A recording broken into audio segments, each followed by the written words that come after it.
Bomb നിർമ്മാണ കേസിൽ ഡിവൈഎഫ്ഐയെ വെട്ടിലാക്കി CPM സംസ്ഥാന സെക്രട്ടറി MV ഗോവിന്ദന്റെ പ്രതികരണം. പ്രതികളിൽ ഡിവൈഎഫ്ഐക്കാർ ഉണ്ടെങ്കിൽ സംഘടനാ ബന്ധം പരിശോധിക്കേണ്ടത് ഡിവൈഎഫ്ഐ ആണെന്ന് MV ഗോവിന്ദൻ പ്രതികരിച്ചു. ഡിവൈഎഫ്ഐ CPMന്റെ പോഷക സംഘടനയല്ലെന്നും MV ഗോവിന്ദന്റെ പ്രതികരണം വന്നു. സ്ഫോടനവുമായി ബന്ധമില്ലെന്ന് പറഞ്ഞ് തടി തപ്പാൻ ഡിവൈഎഫ്ഐ ശ്രമിക്കുമ്പോഴാണ് MV ഗോവിന്ദന്റെ പ്രതികരണമുണ്ടായത്. വിവരങ്ങളുമായി KJ ശ്രീജിത്ത് ചേരുന്നു. ശ്രീജിത്ത്, CPM തന്നെ പ്രതിക്കൂട്ടിലും പ്രതിരോധത്തിലുമാണ് ഈ പാനൂർ ബോംബ് സ്ഫോടന കേസിലും നിർമ്മാണ കേസിലും ഒക്കെ. ആ ഒരു സാഹചര്യത്തിലാണ് ഡിവൈഎഫ്ഐ തള്ളി പറയാൻ CPM സംസ്ഥാന സെക്രട്ടറി തയ്യാറായത് എന്ന് വേണം മനസ്സിലാക്കാൻ. MV ഗോവിന്ദന്റെ പ്രതികരണം ഡിവൈഎഫ്ഐ വെട്ടിലാക്കുന്ന എത്തരത്തിലാണ്? തീർച്ചയായും ഈ പാനൂർ സ്ഫോടനവുമായി ബന്ധപ്പെട്ട് ഡിവൈഎഫ്ഐ വെട്ടിലാക്കുന്ന ഒരു നിലപാടായിരുന്നു തുടക്കം മുതൽ തന്നെ ഈ പാർട്ടി സെക്രട്ടറി ഗോവിന്ദൻ സ്വീകരിച്ചു വന്നത്. CPMന്റെ പോഷക സംഘടനയല്ല ഡിവൈഎഫ്ഐ എന്ന നിലവിൽ ഒരു പ്രസ്താവനയിൽ ഗോവിന്ദൻ പറയുകയാണ്. അതോടൊപ്പം തന്നെ പ്രതികളിൽ ആരെങ്കിലും പങ്കെടുത്തിട്ടുണ്ടെങ്കിൽ അത് CPM പ്രവർത്തകരല്ല, അത് ഡിവൈഎഫ്ഐയുടെ പ്രവർത്തകരാണ്. അവർക്കെതിരെ നടപടിയെടുക്കേണ്ടത് ആ സംഘടനയാണ്. അതിൽ CPMന് ഒരു കാര്യവുമില്ല, അതിലൊരു പങ്കുമില്ല.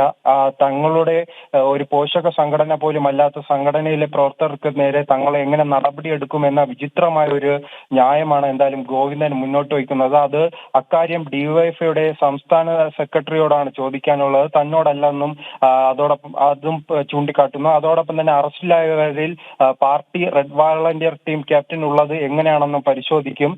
അത്തരത്തിലൊരു വിചിത്രമായ ഒരു വാദമാണ് ഉയർത്തുന്നത്. അതോടൊപ്പം തന്നെ അമൽ ബാബുവുമായി ബന്ധപ്പെട്ടും പഴയ നിലപാടിൽ തന്നെയാണ് നിലവിൽ ഈ പാർട്ടി സെക്രട്ടറി ഉറച്ചു നിൽക്കുന്നത്. അവിടെ ഈ സേവന പ്രവർത്തനത്തിന് സഹായത്തിന് പോയതാണ്, പരിക്കേറ്റു കിടന്നവരെ സഹായിക്കാൻ വേണ്ടിയാണ് ആ പ്രദേശത്തേക്ക് പോയത്. ബോംബ് സ്ഫോടനത്തിൽ അമൽ ബാബുവിന് പങ്കില്ലെന്നും ആ രക്ഷാപ്രവർത്തനത്തിന് പോയപ്പോഴായിരുന്നു ഈ പോലീസ് ഇടപെട്ട് ഈ പ്രവർത്തകനെ കേസിൽ പ്രതിയാക്കിയതെന്നും രീതിയിലുള്ള ഒരു പ്രസ്താവനയാണ് നിലവിൽ ഗോവിന്ദൻ പറയുന്നത്.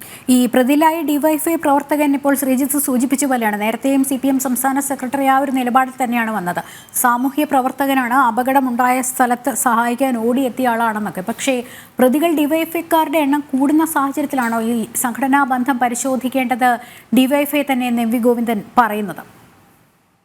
തീർച്ചയായും അമൽ ബാബുവുമായി ബന്ധപ്പെട്ട പഴയ നിലപാട് തന്നെയാണ് ഇപ്പോഴും ഗോവിന്ദൻ സ്വീകരിക്കുന്നത്. പക്ഷേ ഈ മറ്റു പ്രതികളുമായി ബന്ധപ്പെട്ട ചോദ്യങ്ങളിൽ നിന്നാണ് ഈ ഡിവൈഎഫ്ഐ പ്രതിരോധത്തിലാക്കുന്ന ഒരു രീതിയിലേക്ക് ഗോവിന്ദന്റെ പ്രസ്താവന ഉണ്ടാകുന്നത്. കാരണം അവസാന ഘട്ടത്തിൽ ഡിവൈഎഫ്ഐ വരെ തള്ളിപ്പറഞ്ഞ് തങ്ങളുടെ പോഷക സംഘടനയല്ല, അത് മറ്റൊരു യുവജന സംഘടനയാണ്, അതിൽ നടക്കുന്ന കാര്യങ്ങൾ തങ്ങളുമായി ഒരു ബന്ധവുമില്ല, അതിന്റെ വിവരങ്ങൾ മാധ്യമങ്ങൾ ആരായേണ്ടത് എന്തായാലും ഈ സനോജിനോടാണ്, സംസ്ഥാന സെക്രട്ടറി സനോജിനോടാണ്. അത്തരത്തിൽ ഈ ബോംബ് നിർമ്മാണത്തിൽ ഡിവൈഎഫ്ഐയുടെ പ്രവർത്തകർക്ക് പങ്കുണ്ടെങ്കിൽ അവരാണ് നടപടിയെടുക്കാനുള്ളത്, അതിൽ CPMന് നടപടിയെടുക്കുവാൻ കഴിയില്ലെന്നും തരത്തിലുള്ള ഒരു നിലപാടാണ് നിലവിൽ ഈ CPM സംസ്ഥാന സെക്രട്ടറി സ്വീകരിച്ചു വരുന്നത്. ശ്രീജിത്ത്, പക്ഷേ ഈ സ്ഫോടനത്തിൽ പിടിയിലായവരുടെ CPM ബന്ധം വലിയൊരു ചോദ്യചിഹ്നമായി നിൽക്കുമ്പോൾ ആ പാർട്ടി ബന്ധം ചോദ്യം ചെയ്യപ്പെടുന്നതോടെ ഒരു പ്രതിരോധ മുനയിൽ CPM നിൽക്കുന്ന സാഹചര്യമുണ്ട്. വടകരയിൽ പാർട്ടി ഇത് പ്രതിരോധത്തിലാക്കിയ ഒരു സാഹചര്യം, അതിനെന്തെങ്കിലും ഒരു അയവ് വന്നിട്ടുണ്ടോ, മാറ്റം വന്നിട്ടുണ്ടോ? എങ്ങനെ നോക്കിക്കാണാം അതിനെ?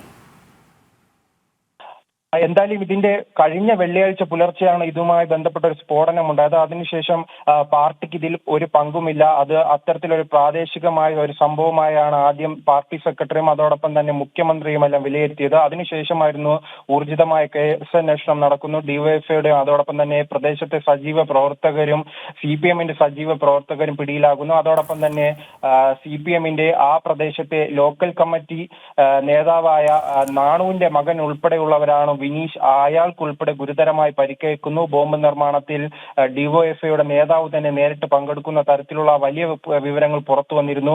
ഇത് പോലീസ് തന്നെ തെളിവുകളോടെ പുറത്തു കൊണ്ടുവന്നിരുന്നു. അതിന്റെ അടിസ്ഥാനത്തിൽ എന്തായാലും പാർട്ടി പ്രതിരോധത്തിലായിരുന്നു. അതിനുശേഷമായിരുന്നു ശൈലജ ടീച്ചർ ഇത്തരത്തിലുള്ള വലിയ പ്രതികരണവുമായി വന്നത്.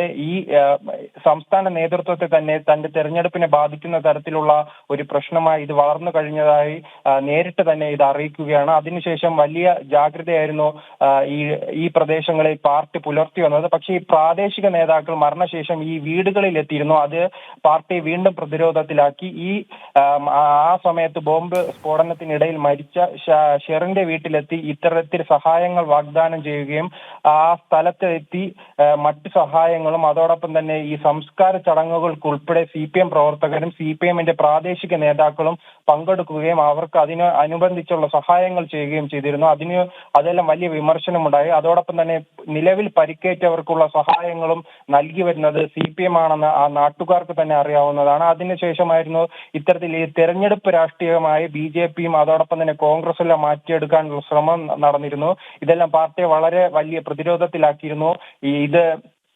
ഈ പാനൂരിലെ ബോംബ് സ്ഫോടനം തെരഞ്ഞെടുപ്പ് കമ്മീഷന് ഉൾപ്പെടെ പരാതി നൽകിയിരുന്നു കോൺഗ്രസും BJP അടക്കമുള്ളവർ. കാരണം തെരഞ്ഞെടുപ്പ് അട്ടിമറിക്കാനുള്ള ശ്രമമാണ്. അതോടൊപ്പം തന്നെ പ്രദേശത്തും പൊതുവെ കണ്ണൂരിലും വർഷങ്ങളായി തന്നെ സമാധാനമായ ഒരു അന്തരീക്ഷം നിലനിൽക്കുന്നു. ആ സമാധാന അന്തരീക്ഷം തകർക്കുവാനാണ് CPMന്റെ ശ്രമമെന്നും പാർട്ടി ഗ്രാമത്തിൽ ഇത്തരമൊരു സ്ഫോടനമോ അതോടൊപ്പം ബോംബ് നിർമ്മാണവും എന്തായാലും പാർട്ടി അറിയാതെ നടക്കില്ലെന്ന തരത്തിലുള്ള വലിയ വിമർശനങ്ങൾ സുധാകരനും അതോടൊപ്പം തന്നെ BJPയുടെ സ്ഥാനാർത്ഥി രഘുനാഥും ഉൾപ്പെടെയുള്ളവർ ഉയർത്തിയിരുന്നു. കാരണം ഇത് വർഷങ്ങളായി തന്നെ പാർട്ടി ഗ്രാമമാണ്. അവിടെ മറ്റു പാർട്ടികൾക്ക് പ്രവർത്തന സ്വാതന്ത്ര്യമില്ല. ഉള്ളിൽ എന്ത് പ്രവർത്തനം നടന്നാലും പാർട്ടിയുടെ അനുമതി വേണം. പാർട്ടി അറിയാതെ ആ പ്രദേശത്ത് ഇത്തരത്തിലുള്ള പ്രവർത്തനങ്ങൾ നടക്കുവാൻ പാർട്ടി അനുവദിക്കില്ല. അത്തരമൊരു സാഹചര്യത്തിൽ എങ്ങനെ പാർട്ടി അറിയാതെ ആ സ്ഥലത്ത് ആ മുളിയാത്തോട്